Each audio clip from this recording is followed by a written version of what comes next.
Hello everyone, welcome to the webinar. आज हम लोग यहाँ पे एकत्रित हुए हैं जनतंत्र समाज सिटीजन फॉर डेमोक्रेसी के बिहार प्रांतीय वेब कॉन्फ्रेंस के लिए और हमारा विषय है आज के समय हमारी भूमिका। मैं डॉक्टर रमेंद्र को आमंत्रित करूंगी कि वो सबका स्वागत करें। धन्यवाद प्रिया।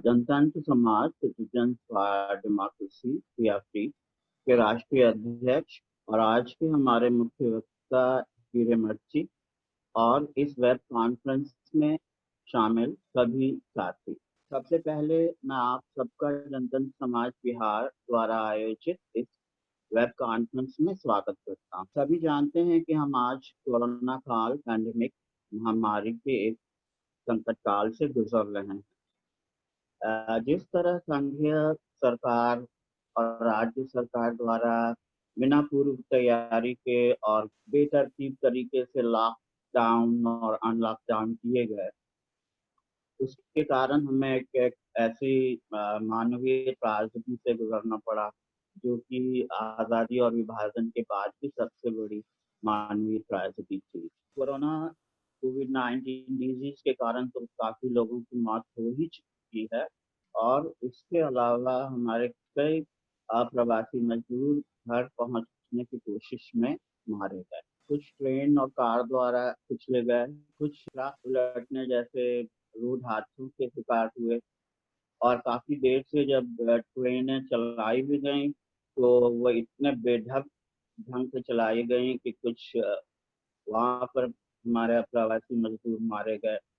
और इसके बाद जब वो क्वारंटाइन सेंटर पे पहुंचे तो बदहाल क्वारंटाइन सेंटर पर भी कई मजदूरों की मौत हो गई। तो हम सब के प्रति शोक व्यक्त करने के लिए इस कार्यक्रम के औपचारिक शुरुआत के पहले 2 मिनट का मौन रखें।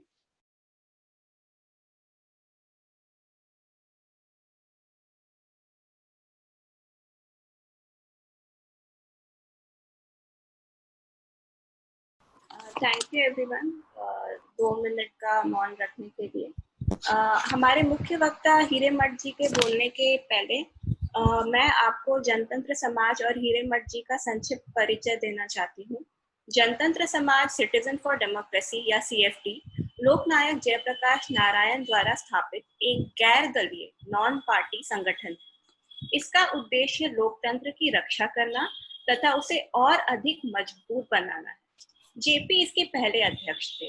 इस संगठन ने 1975 की इमरजेंसी के विरोध में सक्रिय भूमिका निभाई थी। जस्टिस तारकुंडे और कुलदीप नैयर जैसे पत्रकार भी CFD के अध्यक्ष रह चुके हैं। वर्तमान अध्यक्ष हिरेमठ जी के बारे में हाल में ही द न्यू इंडियन एक्सप्रेस में आलेख प्रकाशित हुआ, जिसमें बताया गया है कि इस तरह 1975 की इमरजेंसी के दौरान उन्होंने इंडियन फॉर डेमोक्रेसी बनाकर इमरजेंसी के विरुद्ध अमेरिका और यूरोप में काम किया। इमरजेंसी खत्म होने पे वे अमेरिका में अपने टॉप मैनेजमेंट कंसल्टेंट जॉब को छोड़कर भारत वापस आ गए और ग्रामीण विकास तथा पर्यावरण से जुड़े मुद्दों पर काम किया। वे कर्नाटक के बेल्लारी में इलीगल माइनिंग के विरुद्ध अभियान में लगे रहे। आज वे जनतंत्र समाज के राष्ट्रीय अध्यक्ष के रूप में अघोषित इमरजेंसी के विरुद्ध लगातार संघर्ष कर रहे हैं। अब मैं हिरेमठ जी को आमंत्रित करूंगी कि वो आकर अपनी बात हमारे सामने रखें। बहुत धन्यवाद। मैं सबसे पहले बिहार CFD के अध्यक्ष डॉक्टर रमेंद्र जी को, सेक्रेटरी प्रभात कुमार जी और सब साथियों को बधाई देता हूं कि देश में जो आज का माहौल है, जो इमरजेंसी के दौरान जो था, उससे कम से कम 20 गुना खतरनाक परिस्थिति है।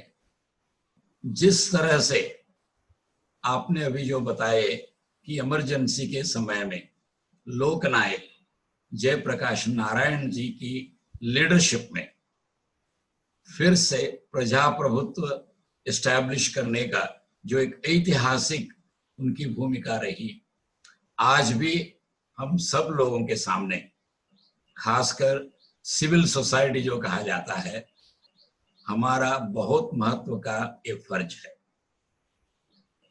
पिछले साल अप्रैल 23 को काफी सविस्तार से हम लोगों ने राष्ट्रपति को एक खत लिखे थे कि जिस तरह से जो सरकार सेंटर में है, बीजेपी लेड एनडीए गवर्नमेंट जो है, जिसको जो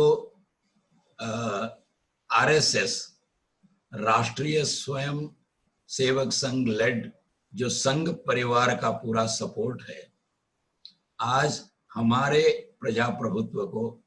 प्रजाप्रभुत्व के मूल्यों को और जो भी डेमोक्रेटिक इंस्टीट्यूशंस है, वो चाहे इलेक्शन कमीशन हो, वो रिजर्व बैंक ऑफ इंडिया हो, वो जो भी डेमोक्रेटिक इंस्टीट्यूशंस है जिनको हमारे आजादी के बाद पहले दशकों में काफी मजबूत करने का एक प्रयास रहा था, उन सब को आज व्यवस्थित रीति से डिस्ट्रॉय कर रहे हैं।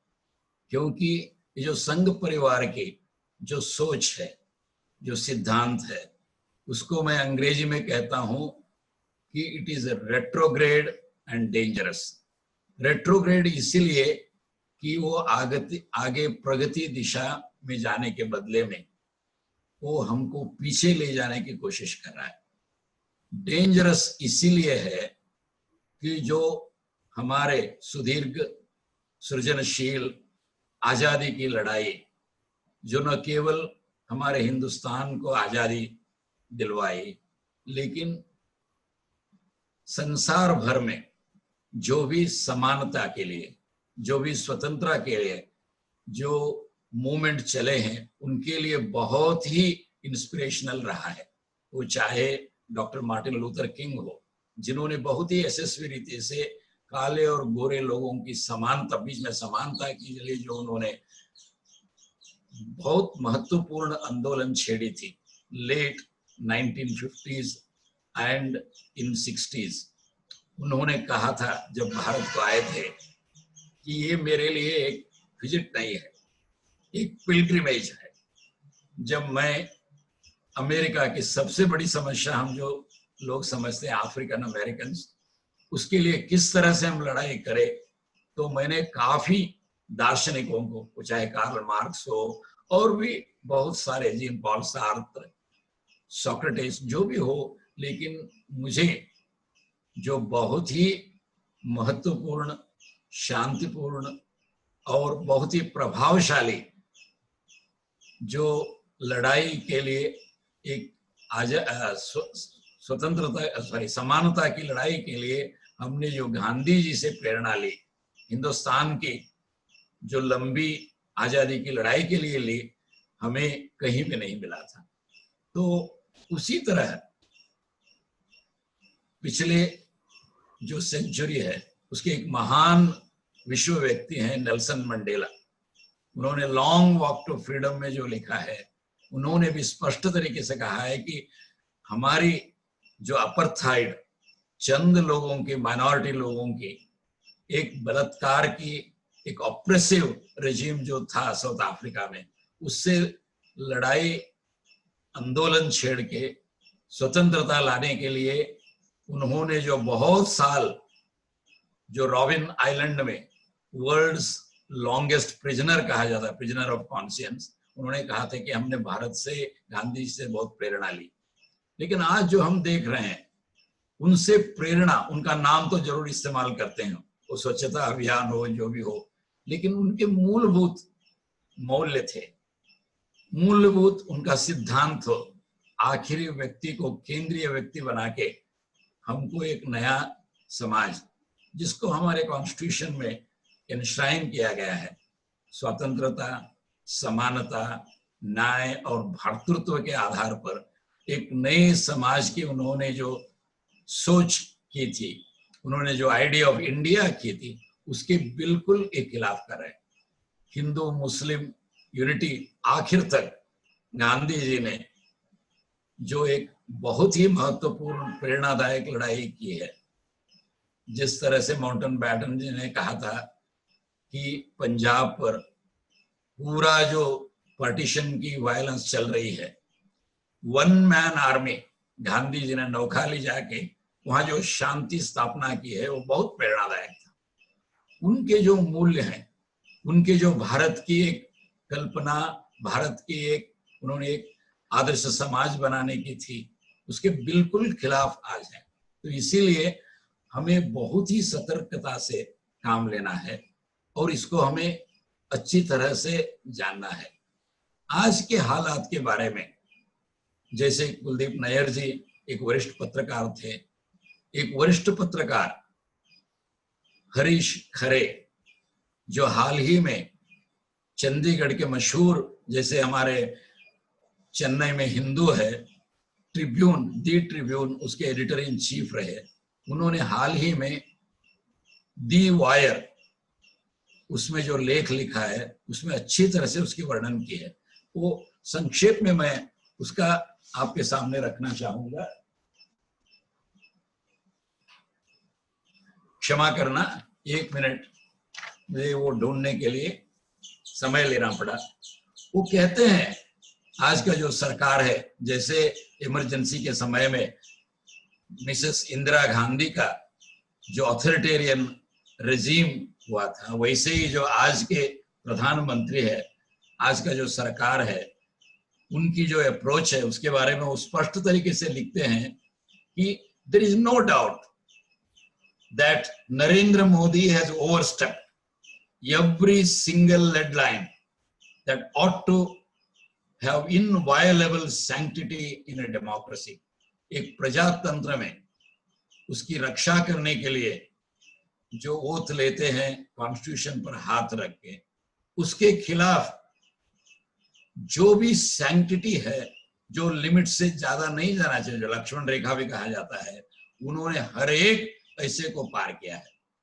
एक क्रीपिंग ऑथोरिटेरियनिज्म, एन अनअपोलोजेटिक आर्बिट्रेरियस, जिस तरह से हाल ही में कर्नाटक में गवर्नमेंट बदला, धन के और मिनिस्ट्रियल बर्थ की लालच से, अभी जो मध्य प्रदेश में बना है एक cloning personality cult, a wilful abuse of power, जो सत्ता है उसका पूरा दुरुपयोग कर रहे हैं।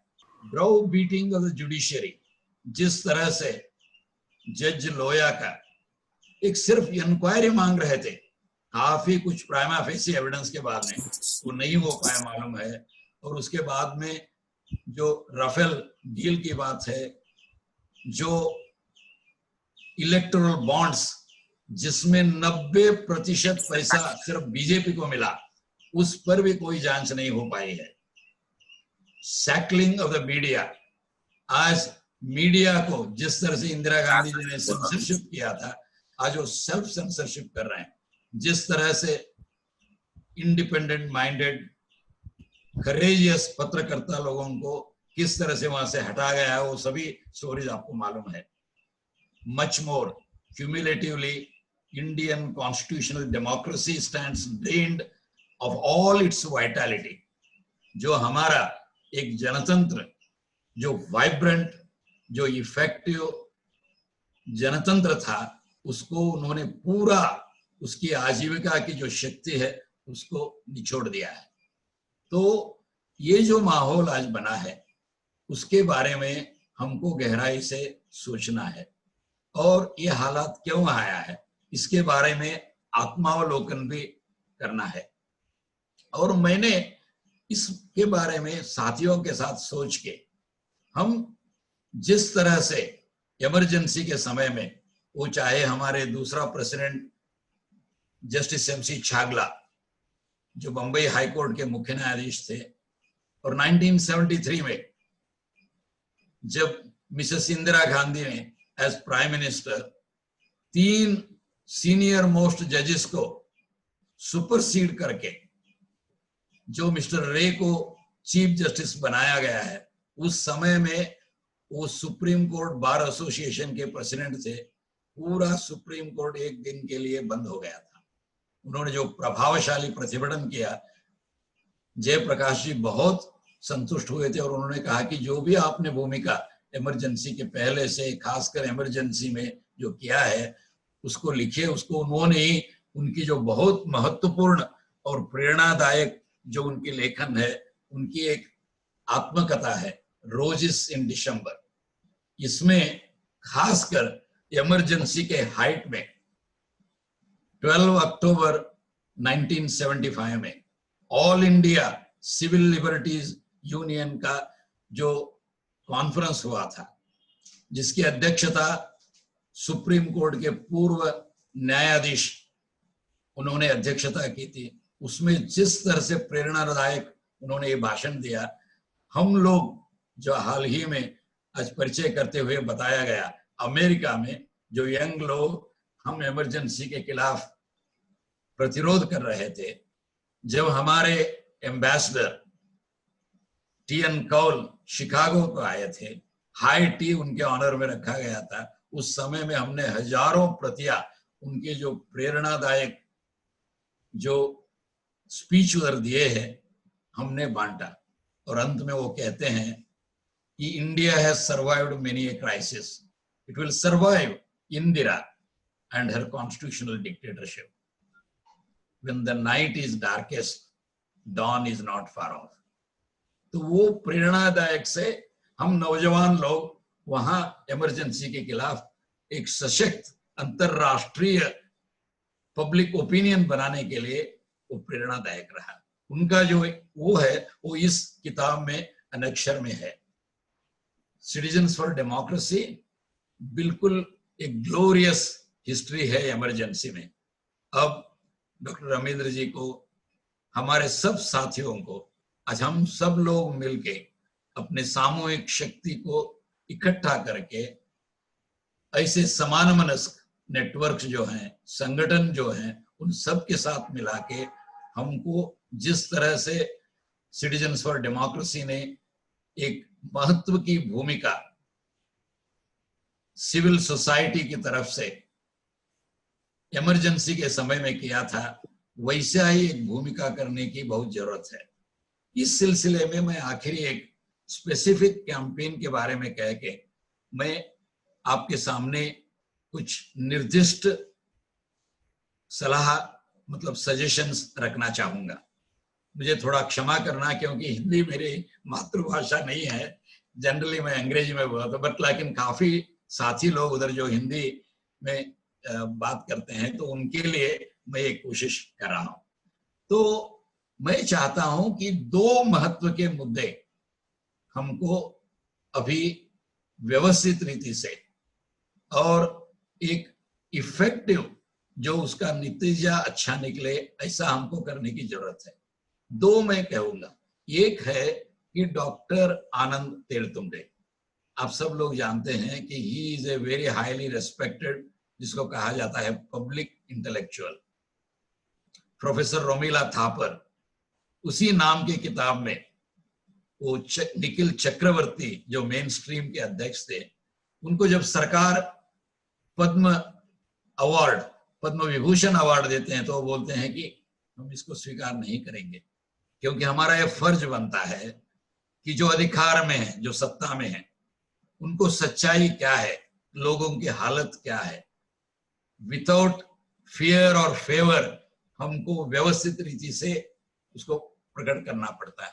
हम किसी की जो we should not be under the patronage of anybody, and he refuses that, and she calls him when she delivers the Nikhil Chakravarti Memorial Lecture, how public intellectuals are heart and soul of a democracy, because they keep the people in power in check, they hold them accountable, and as our constitution clearly states, be that Prime Minister, Chief Minister, Cabinet Ministers, Chief Justice of India,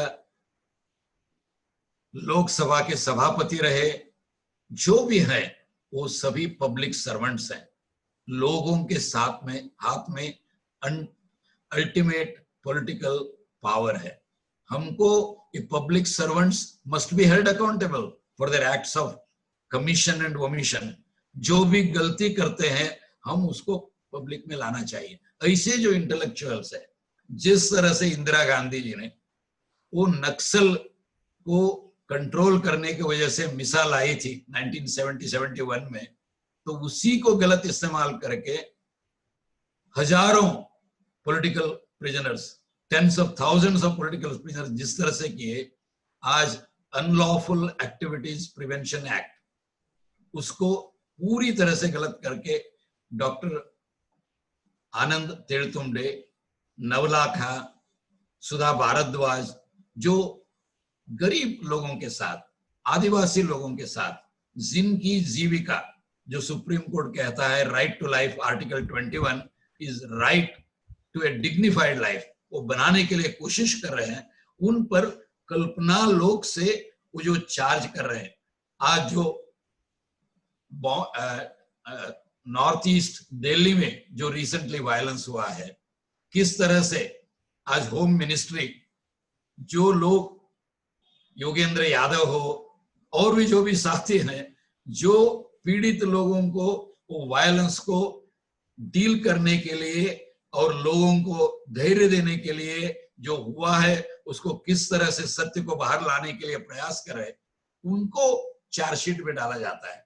जो doctor काफी लोगों की जिंदगी को बचाया उनको किया जाता है, लेकिन वो लोग जो मिश्रा, जो इंस्टिगेट इन मतलब वायलेंस प्रोन जो भाषण दे रहे थे, और दिल्ली हाई कोर्ट के न्यायाधीश मुरलीधर जी ने जो स्पष्ट कहा था कि एफआईआर करने में क्यों देरी हो रही है पुलिस से, तो उनको भी ट्रांसफर किया गया है।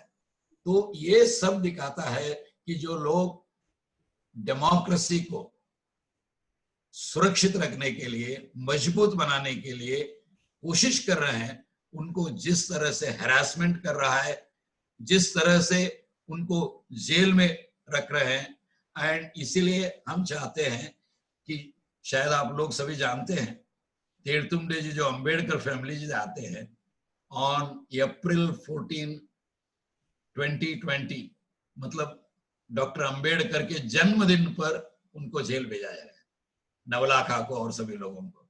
तो हम चाहते हैं कि अगस्त 14 हम जस्टिस डे बना के ऐसे सब जो साथी हैं, जो इस जनतंत्र को मजबूत रखने के लिए, उसमें जान लाने के लिए, जिनको न्यायपूर्ण संविधान ने जो फंडामेंटल राइट्स दिए हैं वो करने के लिए कोशिश कर रहे हैं, उन सब के गौरव में हम उसको एक जस्टिस डे बनाया जाए। हम चाहते हैं कि अगस्त 9 जो क्विट इंडिया डे है, उससे अगस्त 15 तक तरह तरह के हम विचार गोष्ठियां और स्टडी सर्कल्स, वेबिनार्स, और हम इसके बारे में एक मजबूत सशक्त सिविल सोसाइटी को आज की जो माहौल है उसके प्रतिरोध में खड़ा करने के लिए कोशिश करें। इस समय में मैं एक बहुत ही महत्वपूर्ण बात आपके सामने रखना चाहता हूं, वो ये है कि सब लोग जानते हैं 1942 अगस्त 9 को जो गांधी जी ने रेजोल्यूशन दिया था, उसमें ब्रिटिश को वापस भेजने के लिए जो ये था, और जो जापानीज आर्मी इमिनेंटली हमारे उस पर ध्यान दिया जाता है, लेकिन उस समय में गांधी जी ने जो कहा था वो बहुत महत्व का है। उसमें the building up of Swaraj, जो सेल्फ गवर्नमेंट है, consist in the millions of India, millions of Indians, मतलब हम 10 लाख लोग इस भारत के जो इस देश को एक मजबूत डेमोक्रेटिक सोसाइटी बनाना चाहते हैं, wholeheartedly working for a constructive programme. उसका ध्येय क्या रहे? It is our duty always to wipe out our unemployment, जो बेरोजगारी है। आप जानते हैं 45 इयर्स में इतनी ज्यादा बेरोजगारी कभी नहीं थी, और उसको भी दबाव करने की कोशिश किया गया इस सरकार से। To bridge the gulf between the rich and the poor, गरीब और अमीर लोगों के बीच में जो गल्फ है, जो अंतर है, उसको कम करने के लिए आज किस नागा लोड से एक्सेलरेटेड करके वो अंतर ज्यादा बढ़ रहा है। आज ये अंबानी, उनका क्या ये है, और एक गरीब माइग्रेंट वर्कर की क्या हालात है, आप समझ सकते हैं। The poor, to banish communal strife, जो एक हिंदू मुस्लिम भाईचारा से जो रहे हैं, जो इस देश की लड़ाई के लिए वो मौलाना कलम आजाद रहे, फ्रंटियर गांधी खान अब्दुल गफर खान रहे, कृपलानी जी, ये सब लोग जो हिंदू मुस्लिम सब इसके लोग मिलके जो इस देश को स्वतंत्र किए हैं, जिसमें भाईचारे का था, आज विष बीज उद्देश्य पूर्वक व्यवस्थित रीति से डाला जा रहा है। आप जानते हैं कि सीएए एनआरसी का जो हो रहा है, उसको फिर इस तरह से हमको मजबूत करनी है। द डेमन ऑफ अनटचेबिलिटी, ये जो अस्पृश्यता जिसके बारे में डॉक्टर अंबेडकर ने, एनिहिलेशन ऑफ कास्ट, मैं चाहता हूं कि इस समय में जो हम इंट्रोस्पेक्शन करते हैं, खासकर अगस्त 9 को, we should observe it as a day of fast and introspection to reform the dacoits and save the people from them. आप जानते हैं वही चंबल वैली के डेकॉइट लोकनायक जयप्रकाश जी के सामने में जो शांतिपूर्वक जिंदगी करने के लिए सरेंडर किए हैं, तो उनसे लोगों को बचाने की थी। आज हालात ऐसी हो रही है, स्टेट लेजिस्लेचर हो या सेंट्रल पार्लियामेंट हो, as ADR association for democratic reforms स्पष्ट तरीके से कहा था कि 40% से ज्यादा लोग हैव क्रिमिनल रिकॉर्ड्स, डीक्रिमिनलाइजेशन करना। और ये जो इलेक्टोरल रिफॉर्म्स, शायद आपको मालूम है, इमरजेंसी चालू होने के पहले ही अगस्त 1974 में जस्टिस तारकुंडे, जो फाउंडर जनरल सेक्रेटरी रहे, बाद में प्रेसिडेंट रहे, उनकी भूमिका जनतंत्र समाज को समृद्ध करने में, सशक्त करने में बहुत अहम रही है। तो उनकी अध्यक्षता में जो एक समिति हुई है, वो इलेक्टोरल रिफॉर्म्स अभी भी हमारे सामने हैं, और उसी को हराने के लिए जो कर्नाटक में प्रयास हुआ है, मध्य प्रदेश में हो रहा है, जिसके बारे में मैंने कहा, आप जानते हैं। If scores of people do not take living interest in nation building work, freedom must remain a dream। जो गांधी जी की एक चेतावनी थी, उन्होंने जो इस देश के नौजवानों के सामने किया था, उन नौजवानों लीडर्स के एकदम हीरो थे लोकनायक जयप्रकाश जी। मालूम है कि नवंबर 1942 में जिस तरह से वो हजारीबाग से प्रिजन से बाहर आए, और जिस तरह से उन्होंने 1975 में एक जून 5 को संपूर्ण क्रांति का जो पूरा सिद्धांत देश के सामने रखे हैं, मैं चाहता हूं कि इसको हम अच्छी तरह से अगस्त में भी करें, और खासकर अक्टूबर 2 से अक्टूबर 11 तक, गांधी जयंती से जयप्रकाश जी की जयंती के समय तक भी हम अर्थपूर्ण प्रोग्राम देश भर में करें, और एक सशक्त आज के जो माहौल को डील करने के लिए हम उस क्षमता नहीं रखते जैसे जयप्रकाश नारायण जी, महात्मा जी थे, but in our own modest way, जिस तरह से हम लोगों ने यूएसए में भी एक प्रयास किए थे इंडियंस फॉर डेमोक्रेसी के जरिए, और हॉल ऑफ इंडिपेंडेंस, जहां थॉमस जेफरसन ने 1776 में डिक्लेरेशन ऑफ इंडिपेंडेंस वो जो की थी, स्वतंत्रता, वो भी ब्रिटिश कॉलोनी के आजादी के लिए, वहां से लेकर न्यूयॉर्क के संयुक्त राष्ट्र संघ तक हमने पद यात्रा की थी उस समय में। वो एक बहुत ही यादगार और बहुत ही महत्वपूर्ण कार्यक्रम था। तो मैं चाहता हूं कि हम सब लोग आज के हालात के बारे में इंट्रोस्पेक्शन करके हमारी भूमिका, जिसके बारे में मैंने चंद स्पेसिफिक विचार आपके सामने रखा हूं, उसको ध्यान में रखते हुए हमें आगे बढ़े, और जिस तरह से सिटीजन्स फॉर डेमोक्रेसी इमरजेंसी के समय में अपने संविधान को रक्षा करने के लिए, संविधान के मूल्यों को रक्षा करने के लिए, इस देश की सदियों की संत और शरण परंपरा जो है, उनके जो बहुत ही महत्वपूर्ण मूल्य हैं, खासकर पब्लिक एथिक्स, जो सामाजिक एक एथिक्स मतलब एक तत्वों से बद्ध रहने का जो है, जो आज बहुत ही नीचे चला गया है, इस माहौल में हम फिर से सब मिलके आज की परिस्थिति को व्यवस्थित रीति से और प्रभावशाली से हम उसको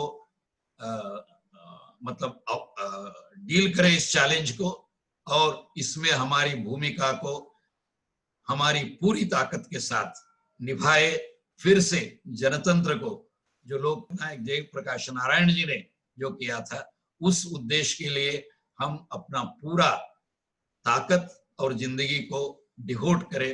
ये कहते हुए मैं फिर से डॉक्टर अमरेंद्र जी को और जनतंत्र समाज बिहार के यूनिट को और बुद्धिवादी फाउंडेशन को आभारी व्यक्त करते हुए मैं अपनी बात समाप्त करता हूँ। धन्यवाद सर बात रखने के लिए।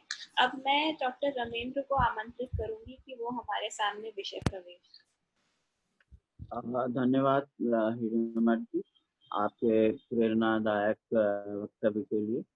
आपने आरएसएस के धर्मनिरपेक्षता, लोकतंत्र विरोधी और फासिस्ट विचारधारा से हमारे लोकतंत्र के लिए उत्पन्न खतरे की ओर हमारा ध्यान दिलाया। हमारे पूर्व अध्यक्ष कुलदीप नैयर जी के वक्तव्य को हमारे सामने रखा और छागला जी के बारे में बताया और आगे के कार्यक्रमों के लिए दिशा निर्देश दिया, जिसे हम इसका आगे बढ़ाने की पूरी कोशिश करेंगे। आपने संपूर्ण क्रांति के आंदोलन को, अभियान को फिर से जागृत करने की बात की। डॉक्टर आम्बेडकर का उल्लेख आपने कई बार किया, तो इस संदर्भ में मैं ये बताना चाहता हूँ कि इस वक्त मैं पटना विश्वविद्यालय में डॉक्टर आम्बेडकर शहर में प्रोफेसर भी हूँ, और पिछली गर्मी की छुट्टियों में हमने 4 सैटरडे को वेबिनार्स रखे थे डॉक्टर आम्बेडकर के विचारों पर, जिनमें एक जेंडर समानता पर डॉक्टर आम्बेडकर के विचार पर था, और आखिरी वेबिनार को हमने अप्रवासी मजदूरों की समस्याओं पर रखा। आज का विषय है आज के संदर्भ में हमारी भूमिका। आज परिस्थितियां इतनी विषम और जटिल हो गई हैं जिसमें हमारी प्राथमिकता क्या हो यह तय कर पाना काफी मुश्किल काम है, लेकिन बहुत कुछ उसे हिरेमठ जी ने पहले ही स्पष्ट कर दिया है। 9 जून 2020 को हमारे बिहार जनतंत्र समाज की कार्यकारिणी की एक बैठक हुई थी, जिसमें कुछ प्रस्ताव पारित किए गए थे और इस वेब कॉन्फ्रेंस को बुलाने का निर्णय लिया गया था। उन प्रस्तावों को कुछ संशोधनों के साथ आपके सामने रख रहा हूँ। एक, पहला है क्वारंटाइन सेंटर और स्वास्थ्य सेवाओं की स्थिति में सुधार लाया जाए। 2, श्रमिकों के अधिकारों में कटौती वापस ली जाए और काम के घंटे वापस 8 घंटे बहाल किए जाए। ये मांग हमने पहले की थी और वैसे मुझे जानकारी मिल रही है कि बिहार सरकार ने काम के घंटों को वापस 8 घंटे कर दिया है। तीसरा, बिहार सरकार अप्रवासी मजदूरों के लिए बिहार में रोजगार की व्यवस्था करे। चौथा, सांप्रदायिक दुष्प्रचार और हिंसा पर तत्काल रोक लगाई जाए। 5, घरेलू हिंसा और सेक्सुअल उत्पीड़न पर सरकार रोक लगाए। इसके अलावा 5वां, अंधाधुंध निजीकरण पर रोक लगे। हम देख रहे हैं कि सरकार किस तरह से जो हमारे सार्वजनिक संपत्ति है, जनता टैक्स पेयर के पैसे से बनाई गई सार्वजनिक जनता की संपत्ति है या रेलवे, वो किस तरह से उसे पूंजीपति दोस्तों के हाथों बेचा जा रहा है। इसका विरोध बहुत जरूरी है। और छठा है, अभिव्यक्ति की स्वतंत्रता पर हमले बंद किए जाएं। अभी हमने देखा फेसबुक पे, मेरे टाइमलाइन पे भी है, असम में एक सीएए के विरुद्ध अभियान चलाने वाली महिला कार्यकर्ता को जान से मारने की धमकी दी गई। इसी तरह से कुछ पत्रकारों के ऊपर देशद्रोह का मुकदमा लगा दिया गया और दिल्ली में कई एंटी सीएए एक्टिविस्ट लोगों पर बहुत ही ड्रैकोनियन किस्म के, जैसे मीसा इमरजेंसी में कानून था जिसका हम लोग विरोध करते थे, उस किस्म के ही कानून उन पे लगाए गए हैं। इसके अलावा हम देख रहे हैं कि यूपी में खुलेआम फेक एनकाउंटर की घटनाएं हो रही हैं और हम सीएफपी अपने शुरुआत के समय से ही हमेशा फेक एनकाउंटर का विरोध करता रहा है और जो गांधी संग्रहालय में हमारा सम्मेलन आयोजित हुआ था वहां पर भी हमने फेक एनकाउंटर का विरोध किया था और इसके अलावा हमने सीएए और एनआरसी के विरुद्ध भी प्रस्ताव पारित किए। अब अक्टूबर नवंबर में बिहार में विधानसभा के चुनाव भी होने वाले हैं। अब ये अपने आप में एक अभी फिलहाल विवाद का विषय बना हुआ है। मैंने अखबारों में देखा कि ये पैंडेमिक के समय ये चुनाव होना चाहिए या नहीं होना चाहिए। अब यहाँ पर एक बात ये है कि इलेक्शन कमीशन का दायित्व है कि जो वर्तमान विधानसभा है उसके कार्यकाल को पूरा होने के पहले वो नई विधानसभा का गठन करे।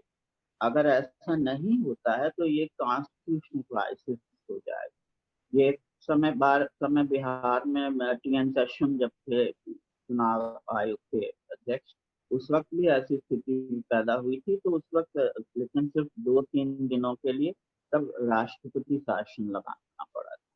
तो हमें ये लगता है कि ऐसे समय में अगर बिहार में निर्वाचित सरकार ना हो तो ये तो और ज्यादा ही नुकसानदेह हो जाएगा। और फिर आप देखो कि ये गवर्नमेंट ने कैसे कालस वे में बेघर और गरीबों के प्रति व्यवहार किया, लेकिन जब चुनाव होते हैं तो कम से कम इसी बहाने उन्हें अप्रवासी मजदूरों को कि उन्हें उनके रोजगार की इसका ध्यान आता है। प्रधानमंत्री ने बिहार से रोजगार योजना चलाकर अपने चुनाव अभियान की शुरुआत की है, तो चलो इसी बहाने उनको बिहार के प्रवासी मजदूरों की याद तो आई। लेकिन अब ये देखना है कि आखिर जमीनी सच्चाई का क्या है, कहाँ तक ये वास्तव में लागू होता है। खैर जो भी हो, चुनाव चाहे जब भी हो, मेरा ख्याल है कि हमारी भूमिका जो लोकसभा चुनाव के समय थी वही होनी चाहिए, क्योंकि चाहे हम गैर पार्टी हैं, नॉन पार्टी हैं, लेकिन हम नॉन पार्टीसन नहीं। ये जो निरंकुश सरकार होती चली जा रही है तो इसका राजनीतिक उपाय यही है कि चुनावों में जितने भी चुनाव होते हैं विधानसभाओं के, उनमें इसको हराकर और अंततः जो है कि लोकसभा में हराकर उस सरकार को हटाया जाए, बदला जाए।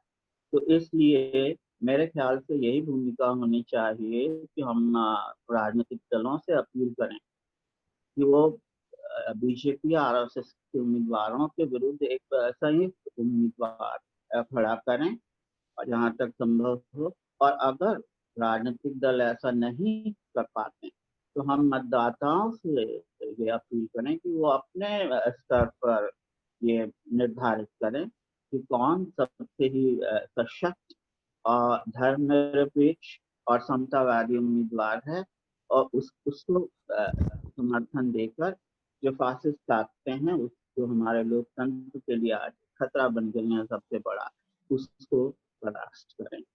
धन्यवाद। Thank you so much sir. तो हमारे नेक्स्ट स्पीकर हैं ललित कुमार, जो कि क्वारंटाइन सेंटर स्वास्थ्य सेवा के बारे में बात करेंगे। सर्वप्रथम मैं जनतंत्र समाज के राष्ट्रीय अध्यक्ष SR हिरेमठ जी और बिहार प्रांतीय अध्यक्ष डॉक्टर रमेन सर को बधाई देता हूं और इस वेबिनार में उपस्थित सभी विद्वज्जन एवं साथियों को वेलकम। आज कोविड-19 वायरस आज पूरे भारतवर्ष या कहीं पूरे दुनिया भर में स्वास्थ्य और जीवन के लिए गंभीर चुनौती बनकर खड़ा है। जनसंख्या घनत्व, गरीबी और अशिक्षा जैसे कारकों के साथ भारत का अपर्याप्त स्वास्थ्य बुनियादी ढांचा भारत को कोविड-19 के लिए अत्यधिक संवेदनशील बनाता है। आज भारत की स्थिति अगर हम देखें तो दुनिया में तीसरे पायदान पे इस संक्रमण के कारण है। यहाँ 8 लाख से ज्यादा लोग संक्रमित हैं और ये बीमारी ऐसी है, ये वायरस ऐसा है कि ये गरीब अमीर को भी नहीं देखता या किसी धर्म विशेष को देखता, यह किसी को भी हो सकता है। अभी वर्तमान परिप्रेक्ष्य में अगर देखा जाए तो 24 घंटा पहले ही हम देख चुके हैं कि ये हमारे देश के प्रख्यात अभिनेता अमिताभ और अभिषेक बच्चन भी इस बीमारी से ग्रसित हो चुके हैं और उनका इलाज अभी चल रहा है। तो ये तो हो गई कि अभी देश में क्या स्थिति है कोविड-19 की। इसके बाद हम देख रहे हैं कि सरकार द्वारा क्या कदम उठाया जाना चाहिए, सरकार को क्या करना चाहिए जो इस बीमारी को हद तक काबू किया जाए और इस श्रृंखला को तोड़ सके। सरकार को अभी अधिक से अधिक अत्याधुनिक उपकरणों से लैस प्रयोगशालाओं का निर्माण करवाना चाहिए ताकि व्यक्ति में संक्रमण की पूरी तरह से पुष्टि हो सके। इतना ही नहीं, जांच की मात्रा भी बढ़ानी होगी। जब तक हम जांच की मात्रा नहीं बढ़ाएंगे तब तक हमें सही जानकारी, सही तथ्य प्राप्त नहीं हो पाएंगे। इसके साथ ही साथ सरकार को आइसोलेशन वार्ड की सुविधा के साथ साथ सेपरेशन किट, मास्क इत्यादि की व्यवस्था करनी चाहिए। व्यवस्था तो है लेकिन ये आम लोगों के पहुंच से अभी भी दूर है, तो इसको आम लोगों तक इसको पहुंचाने की व्यवस्था की जानी चाहिए। ये हमारे जनतंत्र समाज का की सोच है कि CFD मीन्स ही होता है कि सिटीजन फॉर डेमोक्रेसी। अगर डेमोक्रेसी आपको लाना है तो उसके लिए आपको सभी जगह उस चीज को पहुंचाना होगा। कोई भी मूलभूत सुविधा है उसको हर एक आम पब्लिक तक पहुंचाना होगा। तो ये सिर्फ दिखावे के लिए कि हम ये चीज व्यवस्था कर रहे हैं, ये चीज है, वो चीज है, ऐसे में काम नहीं चलेगा। हमें इसकी सुविधा हर एक नागरिकों तक पहुंचानी होगी, चाहे वो जैसे भी हो। और कोरोना वायरस से बचाव की तैयारी हम सरकार के भरोसे रहकर नहीं कर सकते, हमारा भी एक उत्तरदायित्व है, क्योंकि हमने अपने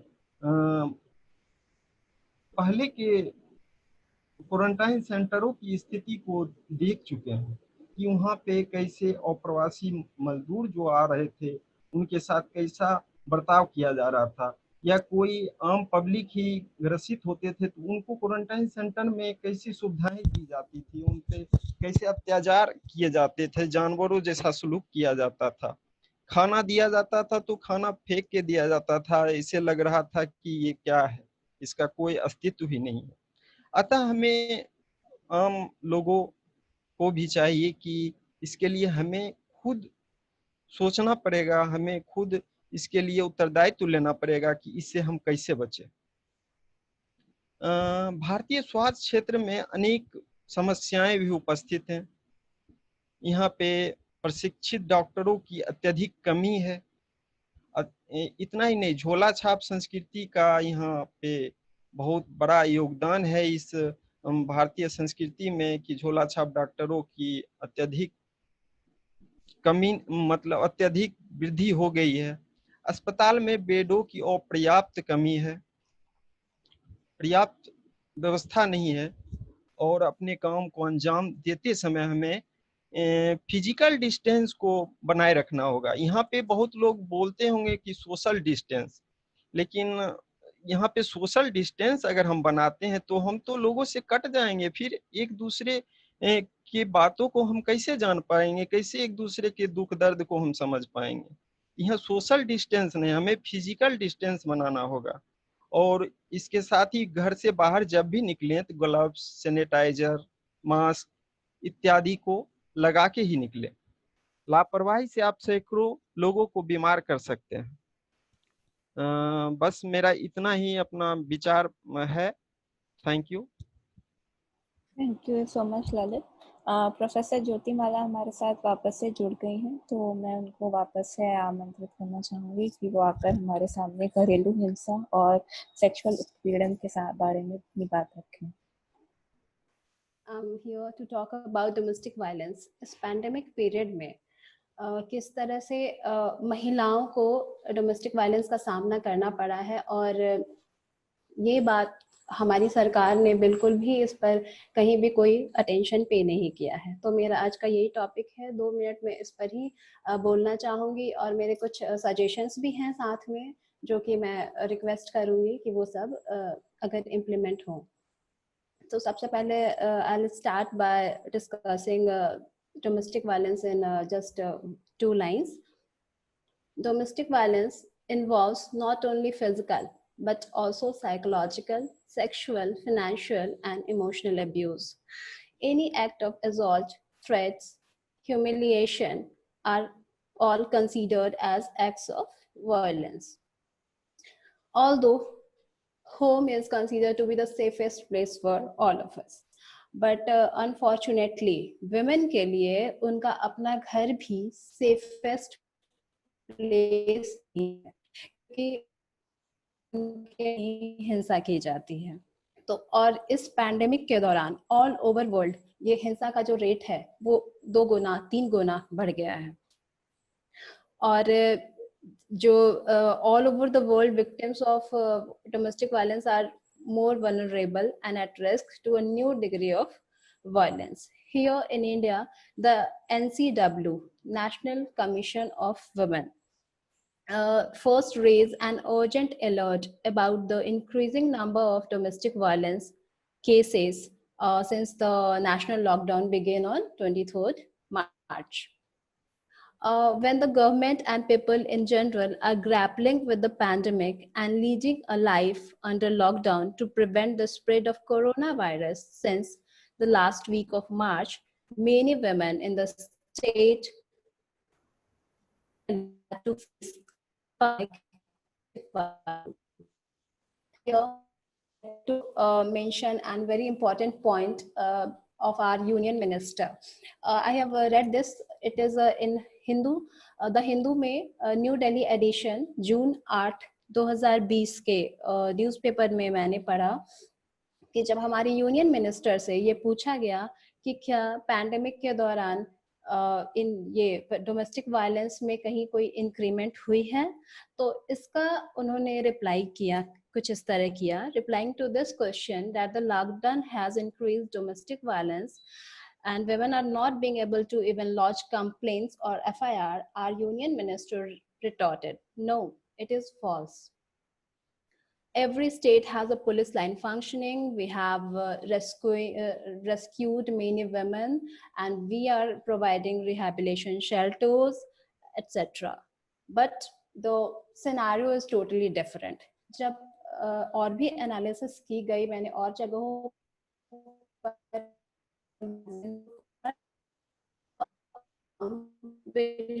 स्टेटमेंट से जो रियल सिनेरियो है वो मैच नहीं कर रहा है। यहाँ पर एक बात मैं आपको बताना चाहती हूँ कि डोमेस्टिक वायलेंस में ये ज़रूरी कहीं भी नहीं है कि हस्बैंड के द्वारा ही वायलेंस हो। हमारे पटैका सोसाइटी में ये violence brother, father, brother in law, किसी के द्वारा भी वुमेन पर घरेलू हिंसा हो सकता है। और इसका एक एग्जाम्पल भी हम लोग ले सकते हैं। एक वुमेन है, उनके बारे में मैंने पढ़ा कि वो इस लॉकडाउन पीरियड के पहले अपने फैमिली वालों से मिलने के लिए, अपनी माँ, भाई, पिता से मिलने के लिए अपने घर आई हुई थी, पति के घर से। और लॉकडाउन पीरियड में जब वो घर नहीं जा सकी, तो उनके भाई, जो कि एक लोअर मिडिल क्लास फैमिली से बिलोंग करते हैं, तो जैसे उनका इनकम स्क्वीज होता है, her brother was apparently feeling that she was an additional burden, and so her brother started beating and some type of psychological torture. And ये तो सही है ही कि पति के द्वारा ही बहुत ज़्यादा घरेलू हिंसा के केसेस हमारे सामने आते हैं, और यहाँ पर आपको बताना चाहूंगी कि अभी इस लॉकडाउन पीरियड में ये केसेस और बढ़े हैं, वो इसलिए क्योंकि कई तरह के इरिटेशन और फ्रस्ट्रेशंस जब ह्यूमन बीइंग को होते हैं तो वो कभी भी निकाल नहीं पाता, तो उसे निकालने का एक जरिया होती है पत्नी। यहाँ पर एक केस मैंने देखा जहाँ पर एक वाइफ को पीटा जाता है इस फ्रस्ट्रेशन में कि वो डेली वेजेस पे काम कर रहा है और अभी उसे वो जॉबलेस है, तो इसलिए वाइफ को पीटा जा रहा है। दूसरा एक और भी रीजन है कि अल्कोहल नहीं मिल पा रहा। जब अल्कोहल नहीं मिल पा रहा तो उसका इरिटेशन भी वाइफ को ही बर्दाश्त करना है। तो ये सारी समस्याएं हैं। और यहाँ पर मजे की बात यह है कि जब वाइफ जाती है कंप्लेन लॉन्च करने के लिए पुलिस स्टेशन, तो वहां पर बस वार्निंग देकर के पति को छोड़ दिया जाता है और इसके बाद घर वापस लौटने पर उस वुमेन की स्थिति और वायलेंस का जो डिग्री है वो पहले से डबल या ट्रिपल हो चुका होता है, because she has raised her voice. इस लॉकडाउन पीरियड्स में बहुत सारी समस्याओं ने बहुत विकराल रूप लिया है महिलाओं के सामने। तो सबसे पहले एक जो नॉर्मल सी बात है मैं बता देना चाहती हूँ कि ऑफ कोर्स काम काज के जो 24 घंटे में जो काम काज महिलाएं करती थी उनका वो प्रेशर बढ़ गया है, क्योंकि सारी फैमिलीज अभी घर पे रह रही हैं, तो सबके चॉइस का खाना बनाना और सारी चीजें, तो उनका जो वर्क प्रेशर है वो काफी बढ़ गया है। दूसरा, उनके no access to any support system, ना तो मेड है और ना ही है, तो यहाँ पर सारे काम अकेले एक उस घर की औरत निभा रही है। दूसरा, वो कुछ भी अगर उसे शेयर करना है, एक्सप्रेशन नहीं हो पा रहा है क्योंकि सारी फैमिली मेंबर्स घर पे हैं, तो अगर कुछ इंटीमेट टॉक है या उसे किसी भी तरह का कोई प्रॉब्लम है तो अपने किसी क्लोज फ्रेंड या फैमिली मेंबर या अपनी माँ से वो कह नहीं पा रही है। तीसरा, कि अगर किसी भी तरह का कोई लीगल प्रोटेक्शन या शेल्टर की जरूरत है तो इसके लिए भी लॉकडाउन पीरियड में एक्सेस नहीं हो पा रहा है। मींस फाइनली वुमेन का ओवरऑल जो फ्रीडम है वो रेस्ट्रिक्ट हो चुका है इस लॉकडाउन पीरियड में। And I would like to say कि the government is really not paying any attention to these hidden preparators of this lockdown period during COVID-19. Not in India, but the World Health Organization has also said that the risk of intimate partner violence is likely to increase as distancing measures are put in place and people are encouraged to stay at home. The number of domestic violence cases reported by a police in Hubei, province of China, जहां पर सबसे पहले कोविड-19 की शुरुआत हुई, तो China में फरवरी 20 में पुलिस जो डोमेस्टिक वायलेंस के वो ट्रिपल हो चुके थे पिछली ईयर की अपेक्षा, मतलब 2019 से जस्ट ट्रिपल हो चुके थे। तो ये सिर्फ इंडिया की ही बात नहीं है, अब्रॉड में भी वुमेन की यही स्थिति है। तो the complaints the commission has got are from certain section of societies who are literate and of upper class and have तो अपर क्लास महिलाएं हैं, जब उनकी ये स्थिति है तो जो अनप्रिविलेज्ड दबे कुचले वर्ग से महिलाएं हैं उनकी क्या स्थिति होगी ये सोचने लायक है। वो तो अवेयर भी नहीं है अपने राइट्स के लिए कि उन्हें क्या करना चाहिए या इसके खिलाफ आवाज उठानी चाहिए। मैं झारखंड गई थी और वहां पर मैंने महिलाओं को देखा है और उन लोगों से बातें की हैं, तो they use to say that this is our destiny and the husband is just meant to beat them only.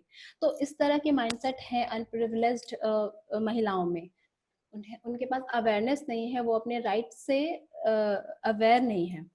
National federation of Indian women said the problem is that the government has not considered the impact on families when it decided to impose lockdown. Our families are run in a feudal and patriarchal way. The work done by women inside houses are never discussed in terms of monetary terms. They leads to subjugation and the further increases as a situation like lockdown. It is also highlighted that men who were not working at home and they are not used to these things, increasingly feeling irritated and they are nothing to do, or in this irritated time they used to beat their women in the family. there's one another important case, that is of marital rape. These issues are increasing. Here I would like to say that women's work are never considered. वो हमेशा ही unpaid work होता है. जितने भी काम महिलाएं कर रही हैं घर के, वो उनके लिए कभी भी उन्हें मॉनेटरी टर्म्स में डील नहीं किया जाता है. अर्बन वुमेन का है कि घर में सारे अभी जो वर्किंग हैं वो सब घर पे हैं, तो उनके वर्क बर्डन वर्क टाइम बढ़ गया है. इसके अलावा अगर हम लोग रूरल की बात करें तो रूरल वुमेन भी बहुत कुछ सफर कर रहे हैं इस पैंडेमिक पीरियड में. They have to walk longer for collecting fuel, water etcetera, and all are just unpaid. So here I would to suggest some measures that should be taken to address this problem of domestic violence, the rise of domestic violence pandemic period. Government should provide easy access to police assistance to file FIR. Next, women and others should be educated and aware about how to support the victims of domestic violence. Set up well publicized helpline numbers, and they should be coordinated with NGOs and police assistance.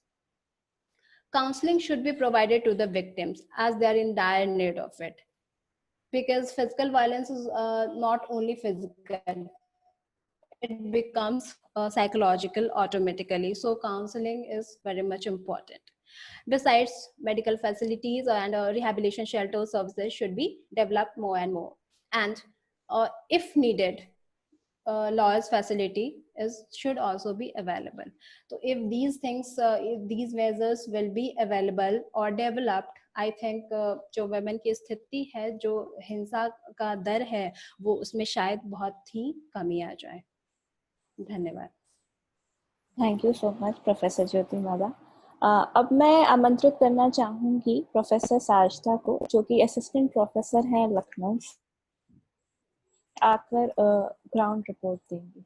आज मैं यहाँ पे अपने कुछ ground level के experiences share करना चाहूंगी आप लोगों से, जो इस लॉकडाउन के समय अप्रवासी मजदूरों के साथ काम करते हुए मैंने पाए हैं. तो जैसा हम सब जानते हैं कि लॉकडाउन के समय सबसे ज़्यादा जो प्रॉब्लम फेस की थी वो प्रवासी मजदूरों ने ही की थी. और ये जो प्रॉब्लम थी, इसमें सबसे पहली जो प्रॉब्लम आई वो खाने की थी.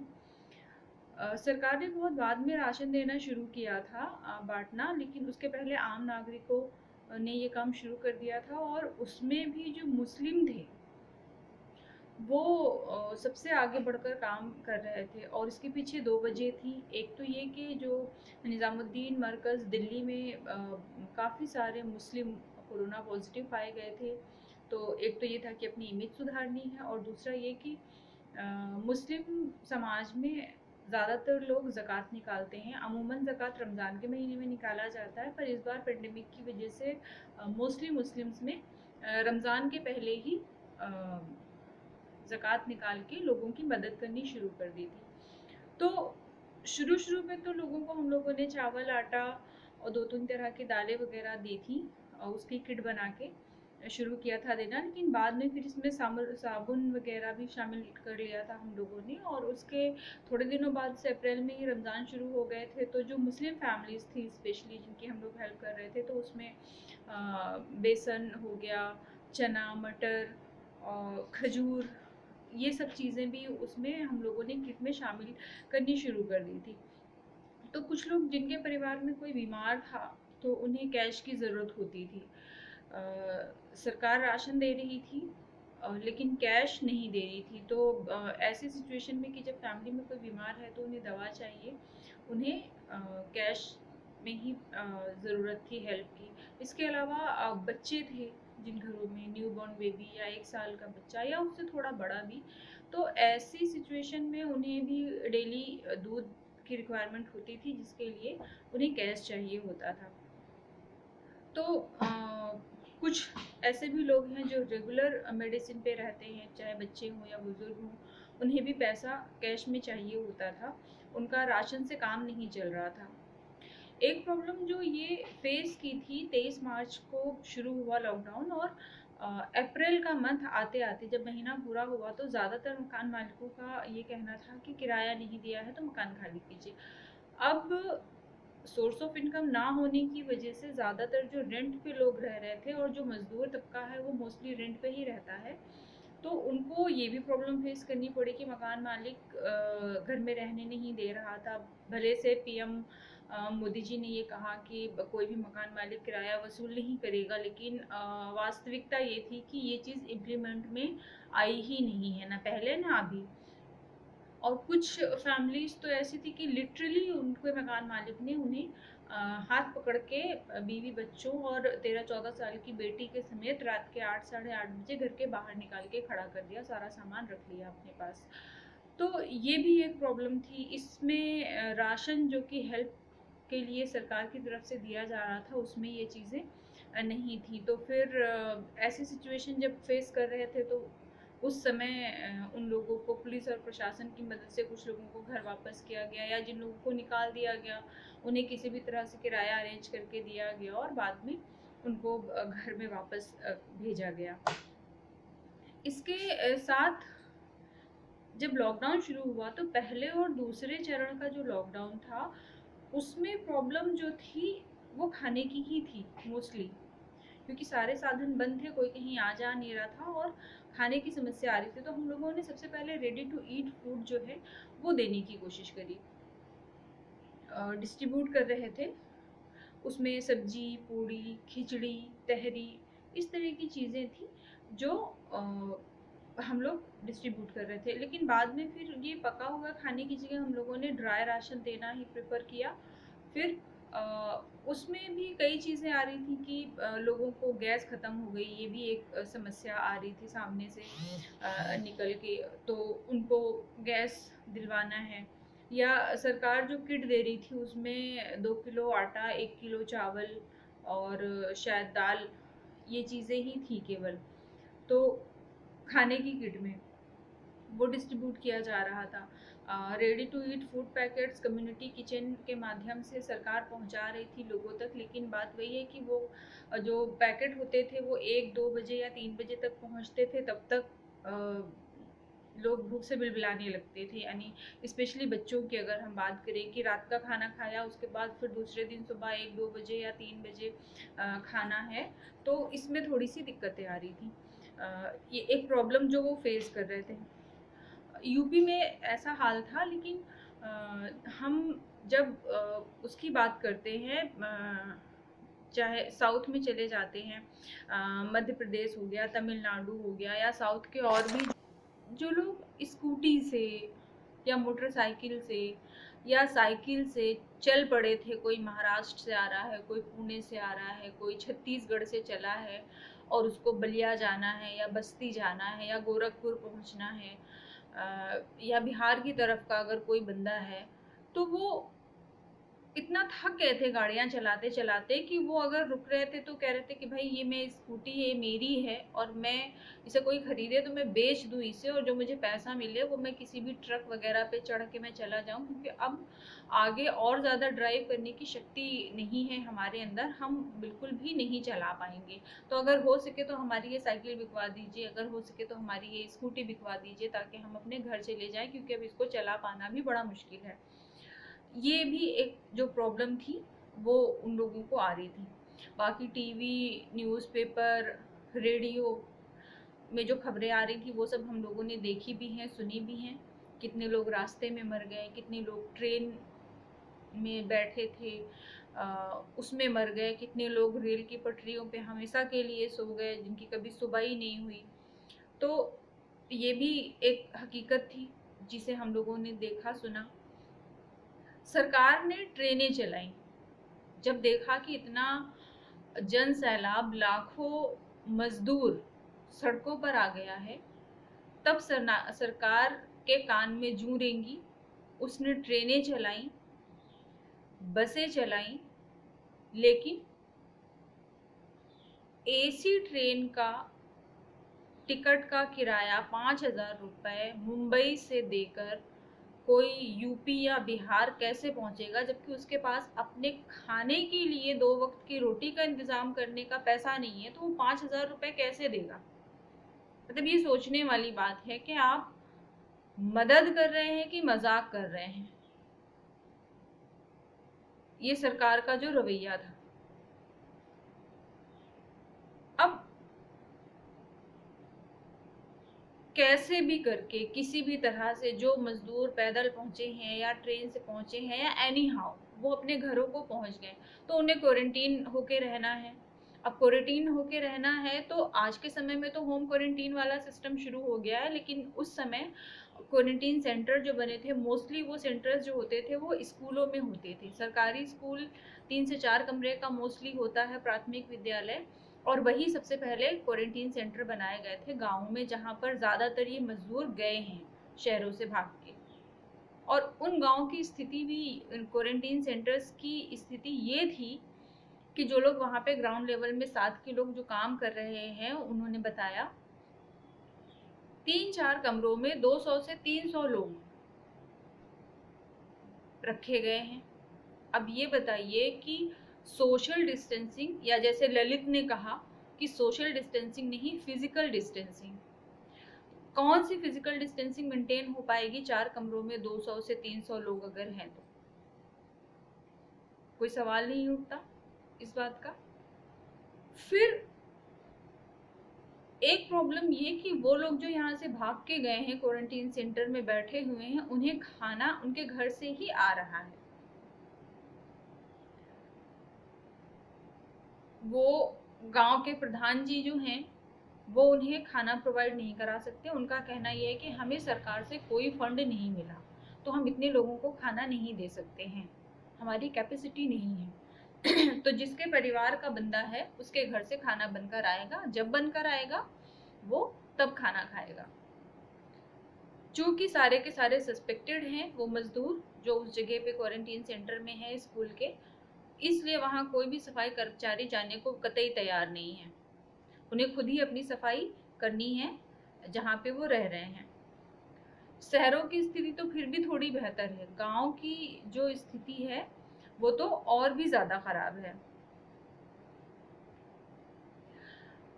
मतलब हम ये नहीं कह रहे हैं कि स्थिति हर जगह की बहुत ज़्यादा ही खराब रही है, लेकिन कमोबेश गांव हो या शहर दोनों ही जगह पे कमोबेश स्थितियाँ लगभग एक समान ही थी। तो जैसे कि हम सभी लोग जानते हैं कि जिस समय ये लॉकडाउन शुरू हुआ है उस समय की अगर हम सिचुएशन की बात करते हैं तो पिछले 45 सालों में बेरोज़गारी का जो स्तर था सबसे ज़्यादा पहले से ही बेरोज़गारी के स्तर निचले स्तर पे हम लोग पहुँचे हुए थे। उसमें से ये जो लॉकडाउन की स्थिति हुई इसने बिल्कुल कोड़ में खाज वाला काम किया है।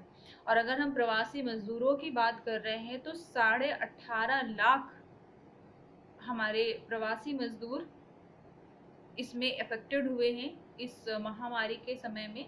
और इस 18.5 लाख मजदूरों में भी जो 95% जो लोग हैं प्रवासी, जो लोग वापस आए हैं, 18.5 लाख प्रवासी वापस आए हैं अपने घरों को, इसमें 95% जो लोग हैं वो कामगार हैं, यानी कि जो बाहर निकल के काम करने के लिए ही जो लोग शहरों में गए थे वो हैं।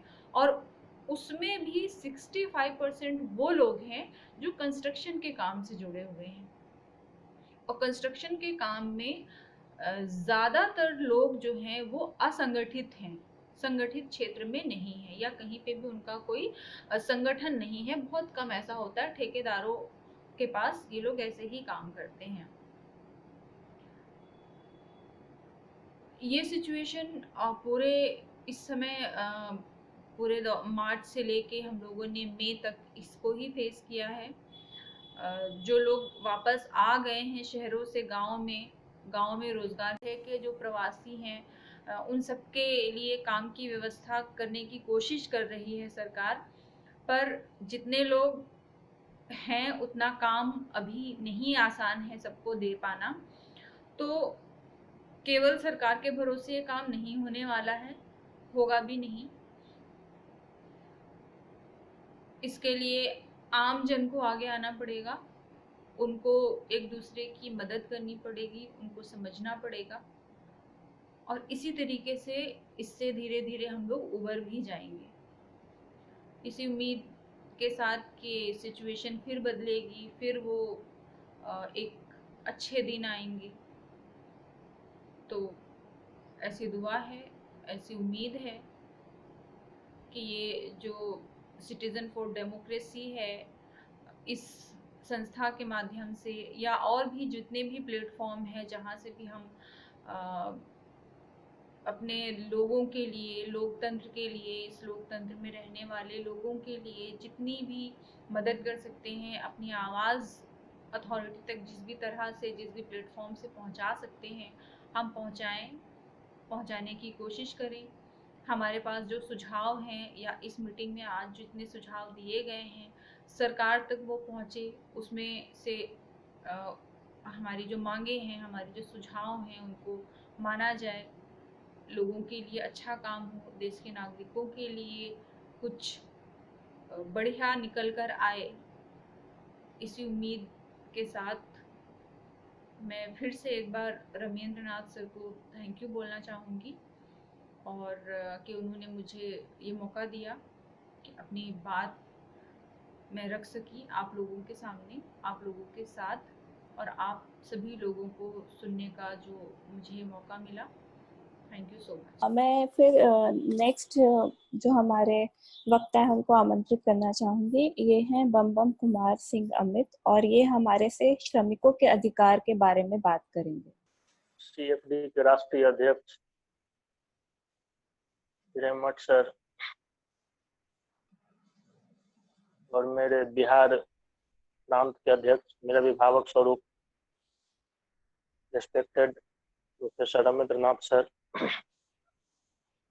And all of you. अधिकारों की बात करने से पहले मानवाधिकार को भी जान लेना जरूरी। मानवाधिकारों के नियमों का अनुपालन नहीं होने से मौलिक अधिकारों का हनन हो रहा है। मानवाधिकार की समस्या नस्लीय भेदभाव, भाषा के आधार पर लैंगिक भेदभाव के कारण उत्पन्न हो गई। मानव की मूलभूत आवश्यकता होती है मानवाधिकार। मानवाधिकार आंदोलन का इंटरनेशनल शांति के लिए अनिवार्य तत्व बताया गया है। भारत में 1997 का अंतर्राष्ट्रीय संधि को स्वीकार किया गया। प्रचार को रोकने का जो संबंधी शर्तों को रखा गया, फिर भी बलात्कार, अपमान जैसी घटनाओं में तेजी से वृद्धि होते चला गया। इसी प्रकार बाल श्रम एक सामाजिक आर्थिक इश्यूज होने के साथ ही नहीं, मानवाधिकार से संबंधित। श्रम के अंतर्गत मजदूरों से काम करवाकर उनका शोषण करने की घटनाएं भी आए दिन हो रही। इसका मुख्य कारण मानवाधिकार के नियम का आए दिन हनन हो रहा है। मानवाधिकार से जुड़े गैर सरकारी संगठन, people's union for civil democrat आदि संस्था सक्रिय हैं, फिर भी बोलने की स्वतंत्रता, सरकार में भागीदारी का अधिकार, जीवन जीने का अधिकार, समान काम के लिए समान वेतन का अधिकार नहीं। सेकंड, मनरेगा अब काम का अधिकार देने की बजाय प्रधानमंत्री आवास योजना जैसे समेकित बाल विकास सेवाओं जैसे कार्यक्रमों की आवश्यकताओं की पूर्ति के लिए ज्यादा हो गया। हमें इस बात को समझना होगा। सेकंड, बेहद कम मजदूरी दर।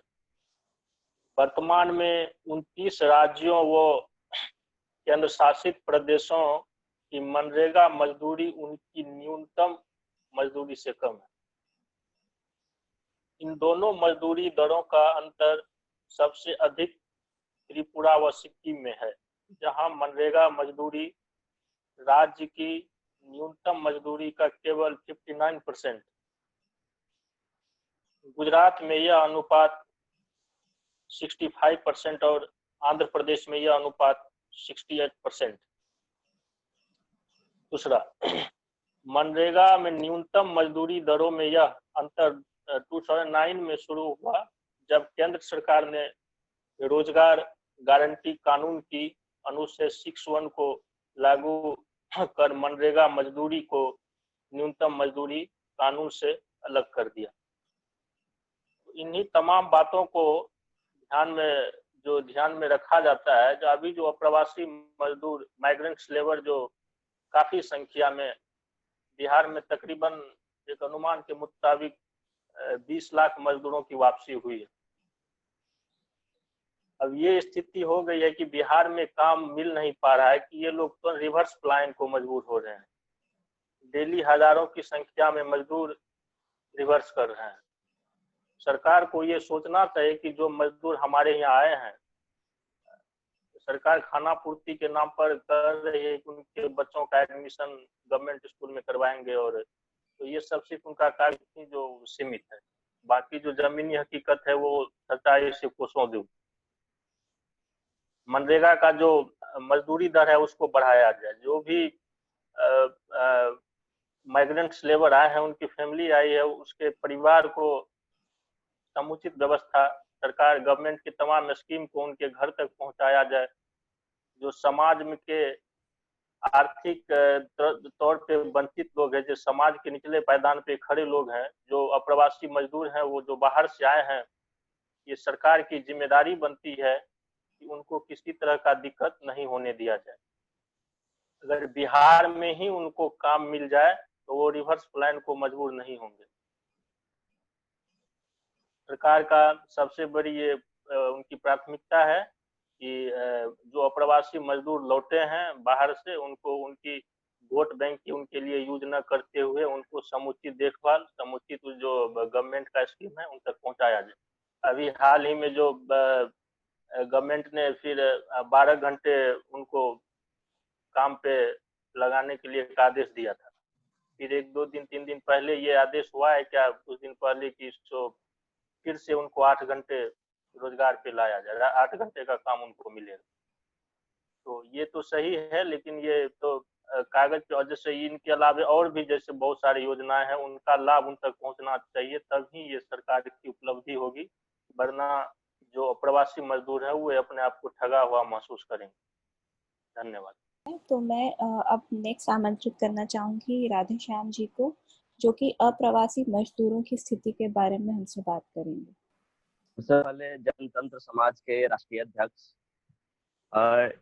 AS हिरेमठ जी एवं हमारे बिहार राज्य के अध्यक्ष डॉक्टर रामेंद्र सर, सभी लोगों को क्रांतिकारी अभिनंदन करता हूँ। और डॉक्टर रामेंद्र सर ने जो प्रस्ताव रखा है हम उससे सहमत हैं। उन्होंने जो मांगे रखी हैं उससे सहमत हैं। बस एक मांग उसमें और ऐड कर देना चाहता हूँ, बस उसके बाद मैं अपनी बात रखूंगा कि इसके साथ ही साथ जो हमारे राष्ट्रीय अध्यक्ष ने भी जिन लोगों की बात की, जिसमें आनंद तेलतुंबड़े हैं, बरबरा राव हैं, सुधा भारद्वाज है, उसमें हम इस एक चीज ऐड करना चाहते हैं कि तत्काल सरकार से मांग भी है कि बरबरा राव, काफिल खान जो हैं, कफिल खान, आनंद तेलतुंबड़े जैसे तमाम जो राजनीतिक कैदी हैं, जिसपे अलग अलग तरह से आरोप लगा के उन्हें अभी जेलों में बंद करके रखा गया है, जिसमें बरबरा राव की तबीयत भी बहुत नाजुक है और खुद से ब्रश भी नहीं कर पा रहे हैं, तो उन्हें तत्काल रिहा किया जाए।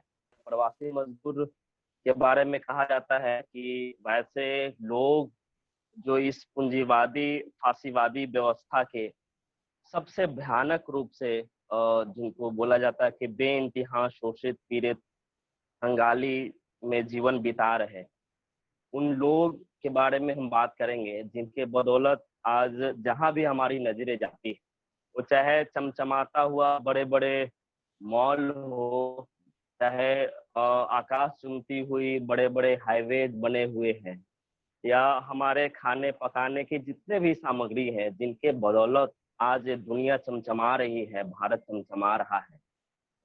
हम उन्हीं के बारे में आज बात करेंगे कि उनकी जिंदगी क्या हुई। साथियों, आपको याद होगा कि अचानक 24 मार्च को लगभग 8 बजे हमारे प्रधानमंत्री जी आते हैं कॉन्फ्रेंस पे, और वहां से ऐलान होता है एकदम चिर परिचित अंदाज में कि आज 12 बजे के बाद से सारा सेवाएं ठप कर दी जाएगी और लॉकडाउन रहेगा और आपके घर के आगे एक लक्ष्मण रेखा खींच दी जा रही है और आप 21 दिनों तक इससे पार नहीं करेंगे।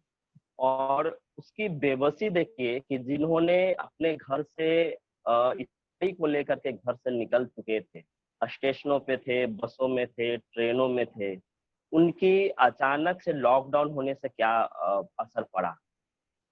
जब सब कुछ करने के बाद, जितनी हमारी क्षमता थी उससे ज्यादा मेहनत करने के बाद अपने आप को बेबस और बिल्कुल बेसहारा महसूस कर रहा था कि तत्काल इन मजदूरों के लिए क्या किया जाए। और ये सही बात है कि सैकड़ों किलोमीटर हाईवे पे यात्रा कर रहे वो मजदूरों के लिए हमारी सरकार की जो जिम्मेवारी बनती थी उसे वो बिल्कुल मुकर गई, आज तक मुकरी हुई है। और अगर आप ये सवाल करते हैं कि लॉकडाउन की आपकी तैयारी क्या है, जैसे लॉकडाउन आपने किया लेकिन इसके दौरान आपकी क्या तैयारी बनती है, सरकार की क्या तैयारी है, तो आपको शायद जवाब नहीं मिल पाएगा। और उन्हें जितना शुक्रगुजार उनके लिए जितना भी धन्यवाद हम दे सकते हैं या लोग दे सकते हैं वो देना चाहिए, जिन्होंने लाखों लोगों को मरने से बचाए।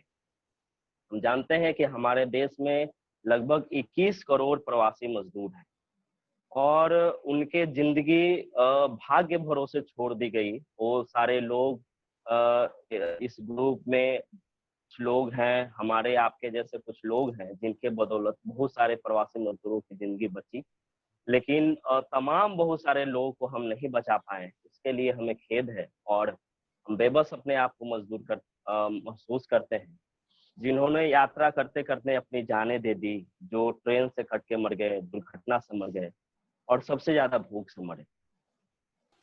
अब मैं आमंत्रित करना चाहूंगी प्रोफेसर सुभाष को, जो कि असिस्टेंट प्रोफेसर हैं और वो हमारे सामने ग्राउंड रिपोर्ट देंगे।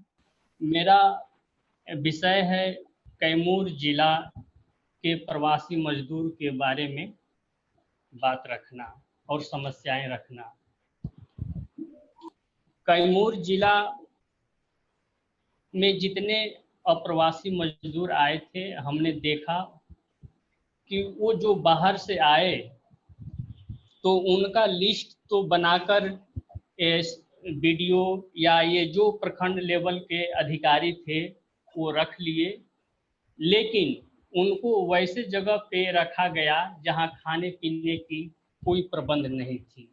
यहाँ तक कि प्रत्येक प्राथमिक विद्यालय, माध्यमिक विद्यालय को क्वारंटाइन सेंटर बनाया गया और उसे रजिस्टर में चढ़ाया गया कि इस यहाँ क्वारंटाइन सेंटर है, और उस क्वारंटाइन सेंटर में एक भी मजदूरों को नहीं रखा गया और उनको खाने पीने का प्रबंध नहीं किया गया है।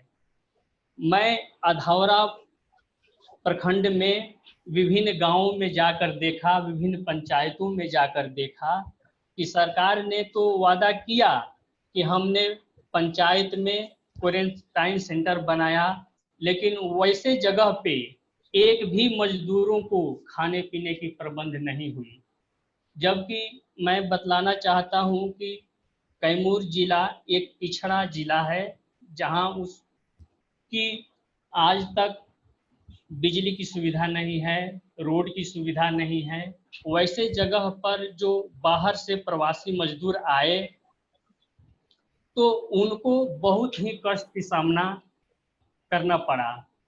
और मतलब कि अपने प्रखंड में हमने कई लोगों के साथ गया भी जून महीने में, तो वीडियो से मिला और थाना प्रभारी से मिला।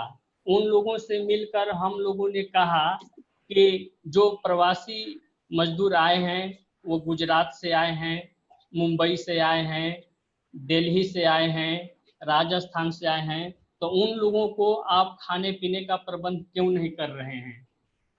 तो उन लोगों का जवाब मिला, जो अधिकारी हैं उन लोगों ने कहा कि इनको क्या दिक्कत है, ये अपने घर पे खाएं पिए और क्वारंटाइन सेंटर में रहें। तो इस प्रकार के जवाब अधिकारियों से सुनने को मिला। तो मेरे ख्याल से कोविड-19 पर जितने भी योजनाएं बन रही है, उस योजना का लाभ जो रियल में वास्तविक प्रवासी मजदूर हैं उनके घर तक ये पहुंच नहीं पा रहा है। बीच में जिला स्तर पर, ब्लॉक स्तर पर, पंचायत स्तर पर ये सब मिलजुल कर ये अधिकारी खा पी जा रहे हैं और पैसे को अपने पैकेट में रख लेते हैं।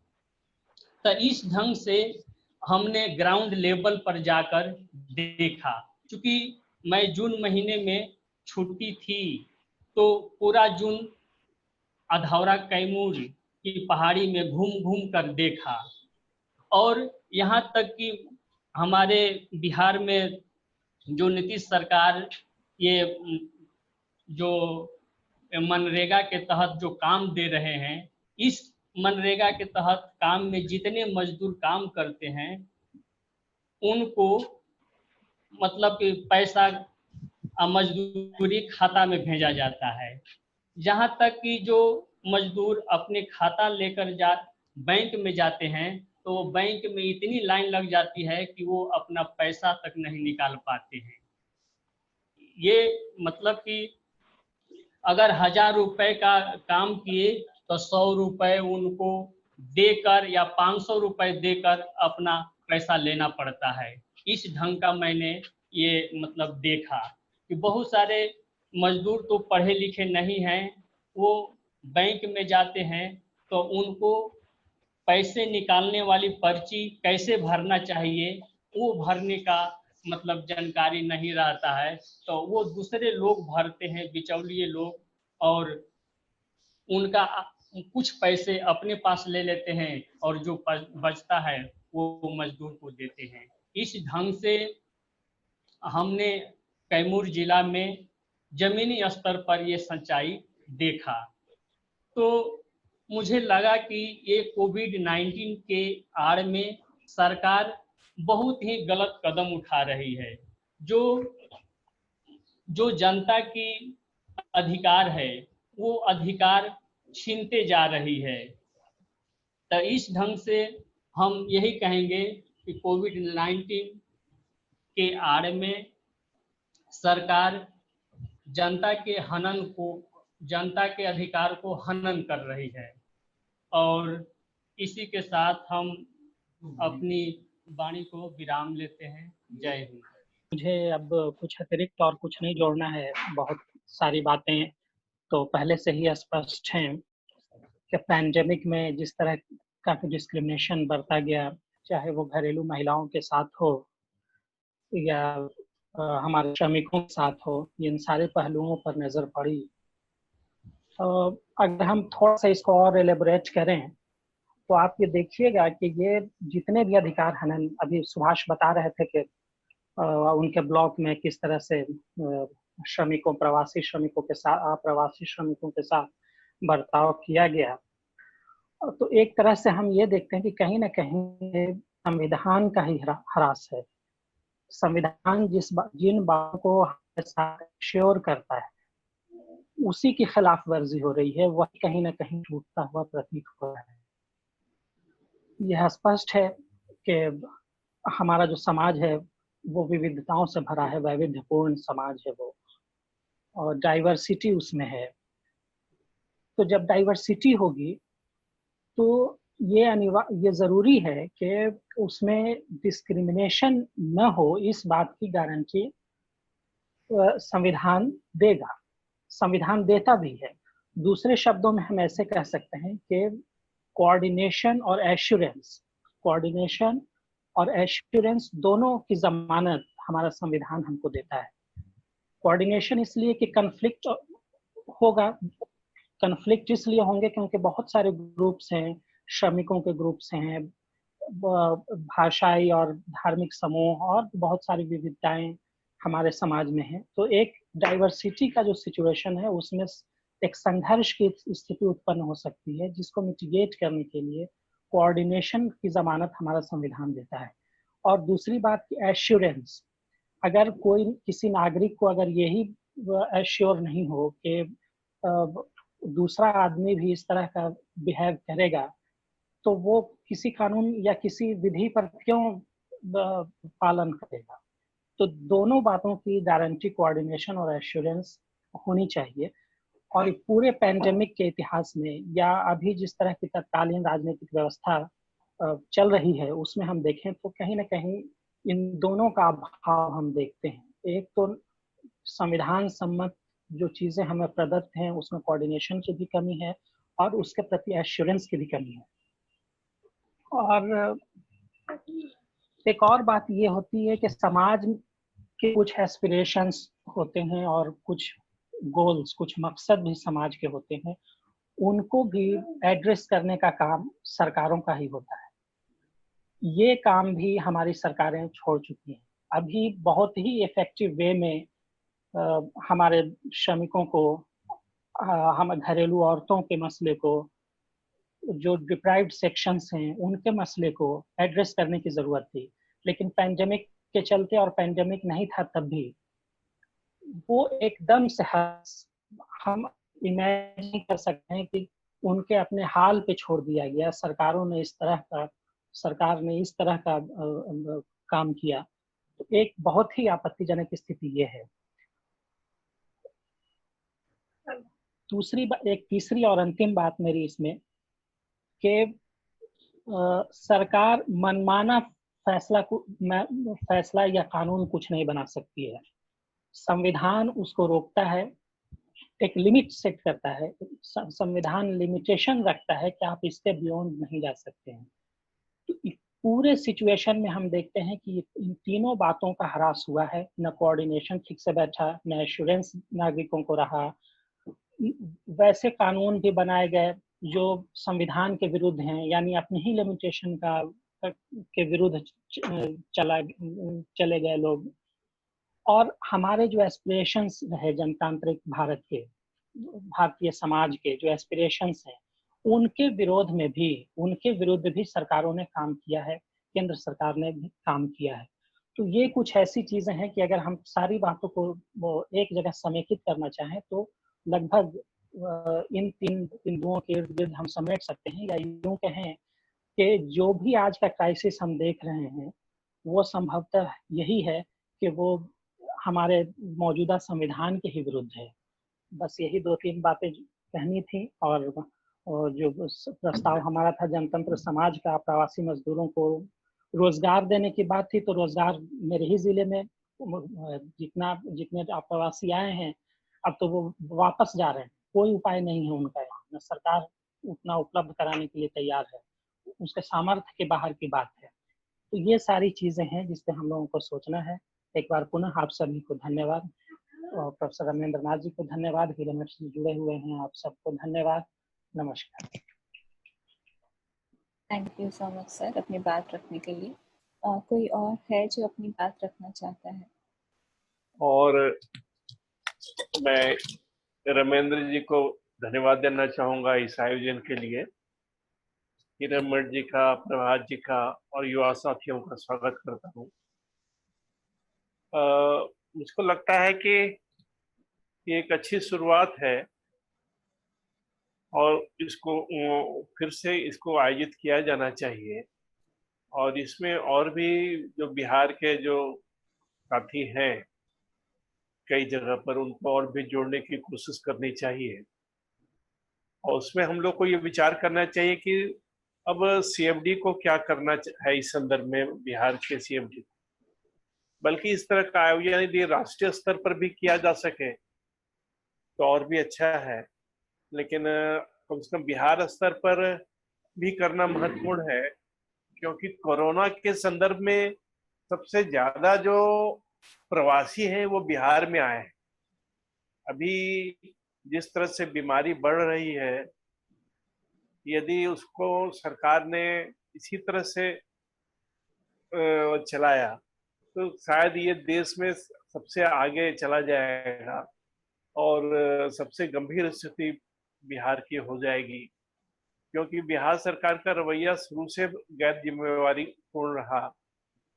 जिसमें बीमारी शुरू हुई तो जो अन्य राज्यों में मजदूर थे उन पर कोई उनका ध्यान नहीं दिया गया, उनकी कोई मदद नहीं की गई, इसके कारण लोगों को मजबूर होकर के यहाँ आना पड़ा।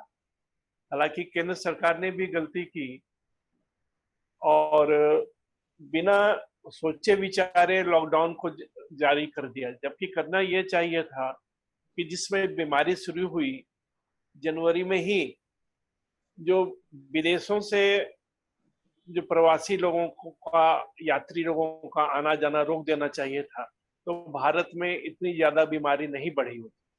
लेकिन यह मांग होने के बावजूद सरकार ने लंबे समय तक बाहर के लोगों को आने जाने दिया। अन्यथा जैसे कि उत्तर कोरिया और दूसरे राज्य देशों में हुआ है कि वियतनाम में सब में बीमारी नहीं फैल पाई क्योंकि बाहरी लोगों को नहीं आने दिया, लेकिन और व्यापार में बढ़ोतरी और संबंधों को लेकर के जो उसको जारी रखा, ये बहुत इसके कारण ही भारत में बीमारी फैली। और बीमारी फैलने के बाद फिर अचानक बिना सोचे समझे लॉकडाउन जारी कर दिया गया। लॉकडाउन जारी कर देने से पहले यदि जो प्रवासी मजदूर थे उनको वापस आने का मौका दिया गया होता तो ये बीमारी नहीं फैलती, क्योंकि ये मुख्य रूप से झुग्गी झोपड़ियों में जो स्लम बस्ती थे वहां पर ज्यादा फैले, क्योंकि वहां पर छोटी जगहों पर बहुत ज्यादा लोग रहते थे। यदि लोग चले आए होते तो ये बीमारी लेकर के नहीं आते, क्योंकि उनको 2 महीने रोक के रखा गया। जब मजदूर पैदल चलने लग गए और पैदल ही हजारों मील चल करके आने लगे, तब मजबूरी में नीतीश कुमार जी ने ट्रेन चलाने की इजाजत दी। इसका नतीजा ये हुआ कि जो लोग बीमार हो गए थे वो लोग आए, यदि शुरू में ही आए होते तो इतनी बीमारी लेकर के नहीं आती।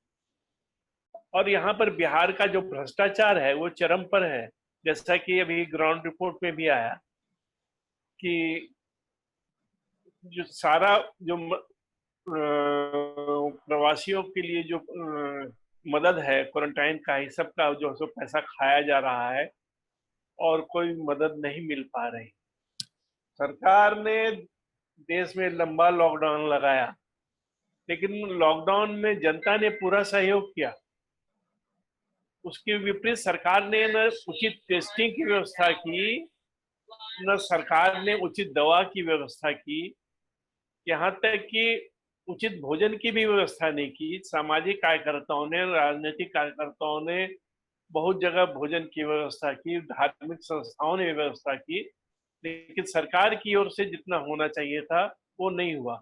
हाँ, एक काम जो हुआ, जो अनाज बांटने का काम, ये एक अच्छा काम हुआ है जिससे कि गरीबों को लाभ पहुंचा है, लेकिन यह बहुत अपर्याप्त है। और अभी जो मुख्य समस्या है वह बीमारी के साथ साथ बेरोजगारी की भी बहुत ज्यादा हो गई। अब यदि फैक्ट्रियां शुरू की जा रही हैं, मारुति और दूसरी बड़ी बड़ी कंपनियों की शुरू की जा रही है, तो जहां हजारों मजदूर काम कर रहे हैं, जबकि सामाजिक संगठनों को काम करने की छूट नहीं मिल जा रही। आज देखिए, धारावी बंबई में एशिया की सबसे बड़ी स्लम बस्ती है, वहां पर कोरोना समाप्त हो गया, वहां पर कंट्रोल कर लिया गया क्योंकि सामाजिक संगठनों का सहयोग लिया गया। लेकिन ये जो नौकरशाही है, ये सामाजिक संगठनों को घूमने का मौका नहीं देती रही। यहाँ तक कि लॉकडाउन के दौरान खाना बांटना भी की भी अनुमति नहीं थी।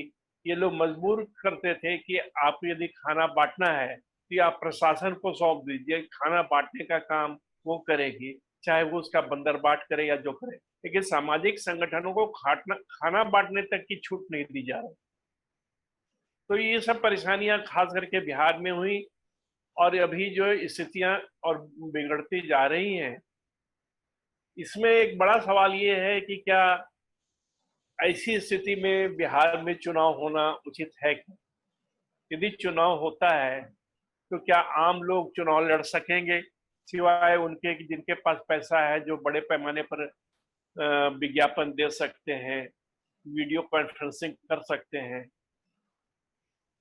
यदि जनसंपर्क का काम यदि इस कोरोना के दौरान किया गया तो बीमारी के और भी फैलने की संभावना है। लेकिन शायद प्रशासन चाहता है कि लोग घर में ही रहें, निकले नहीं और हम अपना चुनाव करा करके जीत जाएं, शायद ऐसी मंशा है। लेकिन यदि ये बढ़ता है तो फिर 6 महीने के लिए इसी सरकार को मौजूद रहना पड़ेगा। ये भी हमारे सोचने का सवाल है। और ये तो मानना ही पड़ेगा कि भ्रष्टाचार काफी फैला हुआ है बिहार में, खासकर इस स्थिति ने कोरोना को बहुत ज्यादा ये फैला दिया है। अभी जो पैसा आ रहा है और खर्च हो रहा है उसकी कोई जानकारी नहीं है, उसके कोई ऑडिट की भी व्यवस्था नहीं है, गैर कानूनी है, इसका कोई कानून नहीं है इसको ऑडिट करने, और टेस्टिंग की कोई व्यवस्था नहीं है। बिहार में मेरी जानकारी में सिर्फ 3 जगह पर, पटना में, दरभंगा में और भागलपुर में टेस्टिंग की सुविधा है। वहां भी सिर्फ मेडिकल कॉलेज के में जो भर्ती हैं भागलपुर में, सिर्फ उन्हीं का हो रहा है। आम लोग यदि अपना जांच कराना चाहे तो उनको छूट नहीं है। तो इस तरह से जब जांच तक नहीं होगी तो इलाज कैसे होगा? ये बीमारी तो बढ़ती जाएगी। तो ये हमको लगता है कि इस प्रक्रिया को आगे बढ़ाना चाहिए और जो बिहार के जो और भी वरिष्ठ साथी हैं उनको इसमें जोड़ करके उनसे बातचीत करके बिहार सीएफडी की भूमिका को तय करना चाहिए। और हालांकि एक परेशानी है कि सभी साथियों के पास बढ़िया माइक्रोफोन, ये बढ़िया मोबाइल या लैपटॉप नहीं है, इसलिए सब लोग भागीदार नहीं हो सकते हैं। फिर भी जितने लोग हो सके उनको जोड़ने की कोशिश करनी चाहिए। बहुत बहुत धन्यवाद। हाँ, हेलो, प्रभात जी, धन्यवाद ज्ञापन कर।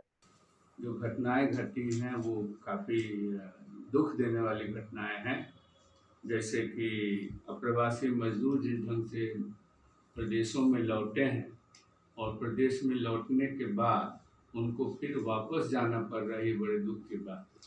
जब मजदूर आए हैं तो उनके रोजगार की कोई सरकार केवल घोषणाएं कर रही हैं, लेकिन कोई व्यवस्था नहीं हो रहा है, ना उनका कोई सर्वे हुआ है कि कितने मजदूर आए हैं और कितने मजदूर फिर वापस जा रहे हैं। और ऐसी स्थिति में उनकी स्थिति और खराब होने वाली है, ऐसा प्रतीत होता है। यहाँ आने के बाद उनका स्किल्ड कौन है, कौन स्किल्ड नहीं है, उसका सर्वे होना चाहिए था। उसके हिसाब से काम की योजनाएं बननी चाहिए थी। बिहार जैसा प्रदेश जो संपन्न है, काफ़ी संपन्न है, यहाँ अच्छी खेती है, अच्छा पानी है, अच्छी मिट्टी है, पशुधन भी अच्छा है, सड़क भी अब धीरे धीरे गांव तक पहुंचा है, लेकिन लोगों को रोजगार मिले इसके लिए सरकार चिंतित नहीं है, बल्कि वो मनी ऑर्डर इकोनॉमी पे चलना चाहती है। ये बड़े दुख की बात है। और दूसरी बात है कि देश में जो स्थितियाँ हैं, खास करके इस तरह के मजदूरों का वो लगभग एक ही तरह का है, जिसमें बिहार, यूपी, उड़ीसा, पश्चिम बंगाल, इस तरह के राज्य के मजदूर जो बाहर ज़्यादा से ज़्यादा जाते हैं, इनको अपने आत्मनिर्भरता के बारे में विचार करना चाहिए और श्रम आधारित रोजगार का क्रिएशन करना चाहिए। उसके अलावा कोविड-19 में, जैसा कि मीटिंग में लोगों ने कहा है कि लूट ज़्यादा हुआ है, राहत लोगों को कम हुआ, इसको जांच होना चाहिए। तीसरी बात ये है कि हम देख रहे हैं कि न्यायपालिका को धीरे धीरे खत्म किया जा रहा है और कार्यपालिका जो भाजपा के हाथ में, वही सब निर्णय ले लेती है। यहाँ तक कि किसी का अगर जीवन लेना है तो वो भी निर्णय वो ले लेती है। इंटेलेक्चुअल्स को, जो वैचारिक विरोधी लोग हैं, उनको तो गलत तरीके से केस करके कोर्ट में केस करके उसको वो जेल में भेज ही रही है, जैसा कि राष्ट्रीय अध्यक्ष जी ने भी कहा और अधिवक्ताओं ने भी कहा। उसके अलावा जो इनकाउंटर्स डेथ हो रहे हैं उत्तर प्रदेश में, अब तक 3,000 से ज़्यादा इनकाउंटर्स हुए हैं।